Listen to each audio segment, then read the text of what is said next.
ẹni tí ó bá mọ ojú Musiliu MC Akínsọ́yà kí wọ́n pè kí wọ́n sọ fún kó má dá wàhálà lẹ̀ ní Lagos State. Ẹni tó bá mọ ojú MC Musiliu Oluomo kí wọ́n pè ní ibi tí èèyàn ti ń gbọ́ ọ̀rọ̀ kó má dá wàhálà lẹ̀ ní Lagos State o, torí tó bá dá wàhálà lẹ̀ ó máa ṣe ẹ̀wọ̀n, á ṣe ní ẹ̀kúnrẹ́rẹ́. Torí Lagos State ti sọ pé àwọn ò fẹ́ activity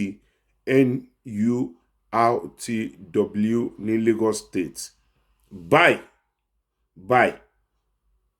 ó dẹ̀ lóhun ò ní gbọ́, ó lóhun ò ní gbà.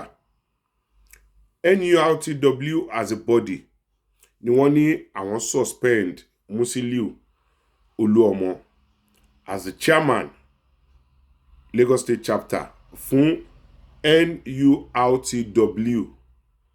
Lagos State government dẹ̀ wò pé kí wàhálà má bàa ṣẹlẹ̀ pé àwọn náà put end sí activity NURTW. Musiliu wá lóhun ò ní gbà, ó ní tó bá dogun kó dogun, tó bá máa di ìjà kó di ìjà.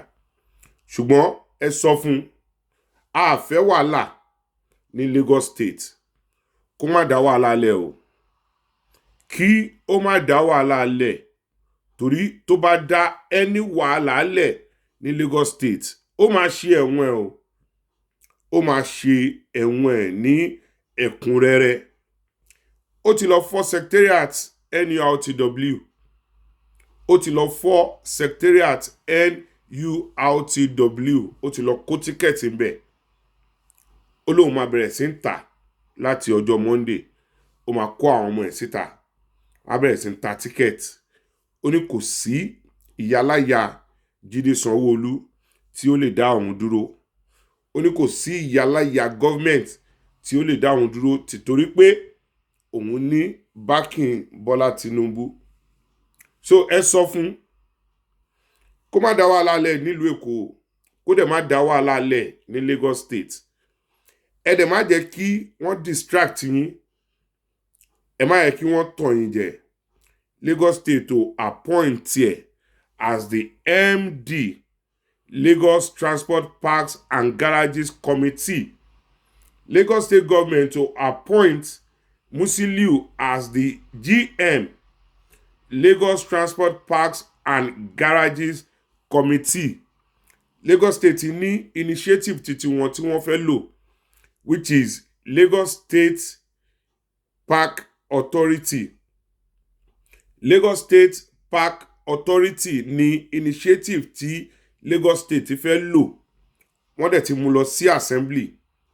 Honourable Tèmítọ́pẹ́ Adéwálé, chairman House Committee on Transportation, wọ́n ti pass bill, wọ́n dẹ̀ ti put it into law pé Lagos State ò lo MC as the GM fún garage management. Wọ́n ti ní initiative wọn. Lagos State Park Authority ni wọ́n fẹ́ lò. Wọ́n dẹ̀ ti ní ẹni tí wọ́n fẹ́ fi jẹ GM ẹ̀ tí wọ́n ti ṣe screening fún. Kò kí ń ṣe Musiliu o. Kò sí ẹni tí ó appoint Musiliu MC Oluomo as the GM láti oversee garage àti park ní Lagos State. So ẹ sọ fún Musiliu Oluomo pé tí ó bá dá wàhálà lẹ̀ ní Lagos State ó máa ṣe ẹ̀wọ̀n o, ó máa ṣe ẹ̀wọ̀n ẹ̀ ní ẹ̀kúnrẹ́rẹ́. Tó bá ní nǹkan tí òun àti president wọn bàbá Ìbíkúnlé Bàrúwá tí wọ́n jọ ń fà, kó lọ sí Àbújá o, kí ó lọ sí Àbújá, torí wọ́n fún ní suspension.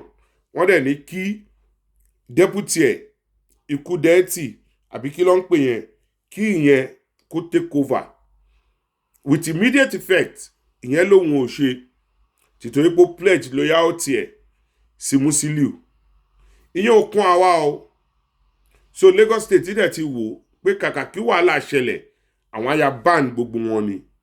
So Lagos State ti ní nǹkan tí wọ́n fẹ́ lò that has nothing to do with Musiliu, kò dẹ̀ affiliate mọ́ NURTW. Wọ́n ti ní ẹni tí wọ́n máa lò, wọ́n dẹ̀ ti mú orúkọ ẹ̀ lọ fún screening, kò dẹ̀ ń ṣe orúkọ Musiliu. Ohun tó ń bí Musiliu nínú nìyẹn o, because gbogbo èrò ọkàn ẹ̀ tó fi accept suspension ní ọwọ́ NURTW ní pé òun máa lọ Jídé Sanwó-Olú láti appoint òun as the general manager fún Lagos State Park and Garages Committee, which tí àwọn tí orí wọn pé tí wọ́n ń ṣe ìjọba wọ́n wò pé kò ń ṣe irú Musiliu ni ó yẹ kí wọ́n gbé fún. So wọ́n ti ní ẹni tí wọ́n máa gbé fún, wọ́n dẹ̀ ti ní initiative títí wọn, which is called Lagos State Park Authority.